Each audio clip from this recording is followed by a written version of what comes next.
नमस्कार। श्रीमद् वाल्मीकि रामायण अखंड पाठ के अंतर्गत आज हम पढ़ेंगे चतुर्दश अर्थात 14वां सर्ग उत्तरकांड से ही। आज के सर्ग में है रावण का यक्षों पर आक्रमण। तो चलिए प्रारंभ करते हैं आज का पाठ। ततः स सचिवैः सार्धं षड्भिर्नित्य बलोद्धतः महोदर प्रहस्ताभ्यां मारीच शुकसारणैः धूम्राक्षेण च वीरेण नित्यं समरगर्धिना वृतः सम्प्रययौ श्रीमान् क्रोधाल्लोकान् दहन्निव पुराणि स नदीः शैलान् वनान्युपवनानि च अतिक्रम्य मुहूर्तेन कैलासं गिरिमागतम् सन्निविष्टं गिरौ तस्मिन् राक्षसेन्द्रं निशम्य तु युद्धेप्सुं तं कृतोत्साहं दुरात्मानं समन्त्रिणम् यक्षानशेकुः संस्थातुः प्रमुखे तस्य रक्षसः राज्ञो भ्रातेति विज्ञाय गता यत्र धनेश्वरः। आगे का वृत्तांत सुनाते हुए अब अगस्त्य जी कहते हैं श्री राम से कि हे रघुनंदन, बल के अभिमान से सदा उन्मत्त रहने वाला रावण, महोदर, प्रहस्त, मारीच, शुक, सारण तथा सदा ही युद्ध की अभिलाषा रखने वाले वीर धूम्राक्ष इन 6 मंत्रियों के साथ लंका से प्रस्थित हुआ। उस समय ऐसा जान पड़ता था मानो अपने क्रोध से संपूर्ण लोकों को भस्म कर डालेगा। बहुत से नगरों, नदियों, पर्वतों, वनों और उपवनों को लांघ कर वो 2 ही घड़ी में कैलाश पर्वत पर जा पहुंचा। तो यक्षों ने जब सुना कि दुरात्मा राक्षस राज रावण ने युद्ध के लिए उत्साहित होकर अपने मंत्रियों के साथ कैलाश पर्वत पर डेरा डाला है, तब वे उस राक्षस के सामने खड़े न हो सके। यह राजा का भाई है ऐसा जानकर यक्ष लोग उस स्थान पर गए जहां धन के स्वामी कुबेर विद्यमान थे। ते गत्वा सर्वमाचख्युर्भ्रातुस्तस्य चिकीर्षितम् अनुज्ञाता ययुर्हृष्टा युद्धाय धनदेन ते ततो बलानां संक्षोभो व्यवर्धत इवो दधेः तस्य नैररितराजस्य शैलं सञ्चालयन्निव ततो युद्धं समभवत् यक्षराक्षससङ्कुलं व्यथिताश्चाभवंस्तत्र सचिवा राक्षसस्य ते सा दृष्ट्वा तादृशं सैन्यं दशग्रीवो निशाचरः हर्षनादान् बहून् कृत्वा स क्रोधादभ्यधावत ये तु ते राक्षसेन्द्रस्य सचिवा घोरविक्रमाः तेषां सहस्रमेकैको यक्षाणां समयोधय। अब रावण अपने मंत्रियों सहित जा पहुंचा है कैलाश पे, और यक्षों ने जब उसके आने की बात सुनी तो वो जा पहुंचे कुबेर के पास और वहां जाकर उन्होंने उनके भाई का सारा अभिप्राय कह सुनाया। तब कुबेर ने युद्ध के लिए यक्षों को आज्ञा दे दी। फिर तो यक्ष बड़े हर्ष से भरकर चल दिए। उस समय यक्षराज की सेनाएं समुद्र के समान क्षुब्ध हो उठी। उनके वेग से वह पर्वत हिलता सा जान पड़ा। तदनंतर यक्षों और राक्षसों में घमासान युद्ध छिड़ गया। वहां रावण के वे सचिव व्यथित हो उठे। अपनी सेना की वैसी दुर्दशा देख निशाचर दशग्रीव बार बार हर्षवर्धक सिंहनाद करके रोषपूर्वक यक्षों की ओर दौड़ा। राक्षस राज के जो सचिव थे वे बड़े भयंकर पराक्रमी थे। उनमें से एक एक सचिव हजार यक्षों से युद्ध करने लगा। ततो गदाभिर्मुसलैरसभिः शक्तितोमरैः हन्यमानो दशग्रीवस्तत्सैन्यं समगाहत स निरुच्छ्वासवत् तत्र वध्यमानो दशाननः वर्षद्भिरिव जीमूतैर् धाराभिरवरुध्यत न चकार व्यथां चैव यक्षशस्त्रैः समाहतः महीधरैवाम्भोदैर्धाराशतसमुक्षितः स महात्मा समुद्यम्य कालदण्डोपमां गदां प्रविवेश ततः सैन्यं नयन् यक्षानयमक्षयम् सकक्षमिव विस्तीर्णं शुष्केन्धनमिवाकुलं वातेनाग्निरिवादीप्तो यक्षसैन्यं ददाहत। उस समय यक्ष जल की धारा गिराने वाले मेघों के समान गदाओं, मूसलों, तलवारों, शक्तियों और तोमरों की वर्षा करने लगे। उनकी चोट सहता हुआ दशग्रीव शत्रु सेना में घुसा। वहाँ उस पर इतनी मार पड़ने लगी कि उसे दम मारने की भी फुर्सत नहीं मिली। यक्षों ने उसका वेग रोक दिया। यक्षों के शस्त्रों से आहत होने पर भी उसने अपने मन में दुख नहीं माना। ठीक उसी तरह जैसे मेघों द्वारा बरसाई हुई सैकड़ों जलधाराओं से अभिषिक्त होने पर भी पर्वत विचलित नहीं होता है। उस महाकाय निशाचर ने कालदंड के समान भयंकर गदा उठाकर यक्षों की सेना में प्रवेश किया और उन्हें यमलोक पहुंचाना आरंभ कर दिया। वायु से प्रज्वलित हुई अग्नि के समान रावण ने तिनकों के समान फैली और सूखे ईंधन की भांति आकुल हुई यक्षों की सेना को जलाना आरंभ किया।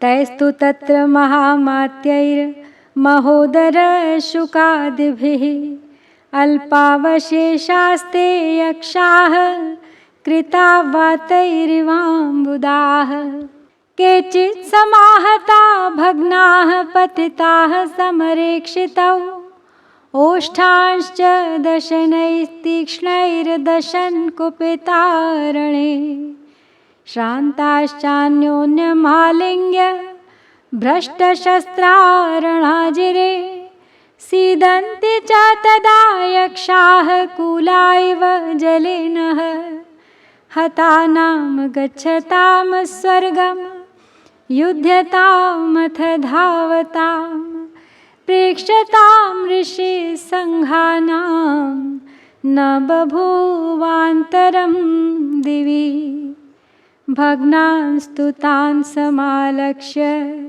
यक्षेन्द्रांस्तु महाबलान् धनाध्यक्षो महाबाहुः प्रेषयामास यक्षकान्।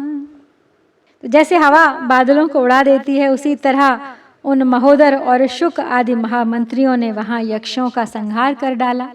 अब वे थोड़ी ही संख्या में बच रहे।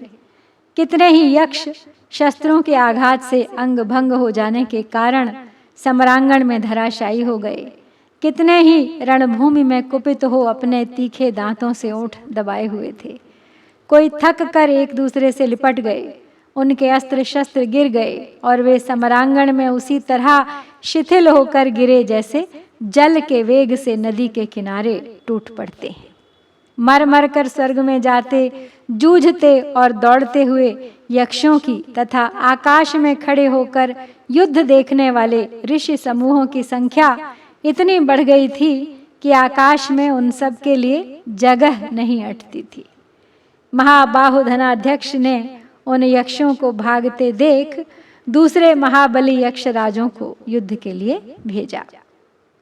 एतस्मिन्नन्तरे राम विस्तीर्ण बलवाहनः प्रेषितोऽन्यपदत्यक्षो नाम्ना संयोधकण्टकः तेन चक्रेण मारीचो विष्णुनिवारणे हतः पतितो भूतले शैलात् क्षीणपुण्य इव ग्रहः ससंज्ञस्तु मुहूर्तेन सा विश्रम्य निशाचरः तं यक्षं योधयामास स च भग्नः प्रदुद्रुवे ततः काञ्चन चित्रांगं वैदूर्यरजतोक्षितं मर्यादां प्रतिहाराणां तोरणान्तरमाविशत् तं तु राजन् दशग्रीवं प्रविशन्तं निशाचरं सूर्यभानुरिति ख्यातो द्वारपालो न्यवारयत्। तो अगस्त्य जी आगे कहते हैं कि श्री राम इसी बीच में कुबेर का भेजा हुआ संयोध कंटक नामक यक्ष वहां आ पहुंचा। उसके साथ बहुत सी सेना और सवारियां थी। उसने आते ही भगवान विष्णु की भांति चक्र से रणभूमि में मारीच पर प्रहार किया। उससे घायल होकर वह राक्षस कैलाश से नीचे पृथ्वी पर उसी तरह गिर पड़ा जैसे पुण्य क्षीण होने पर स्वर्गवासी ग्रह वहां से भूतल पर गिर पड़ा हो। 2 घड़ी के बाद होश में आने पर निशाचर मारीच विश्राम करके लौटा और उस यक्ष के साथ युद्ध करने लगा। तब वह यक्ष भाग खड़ा हुआ।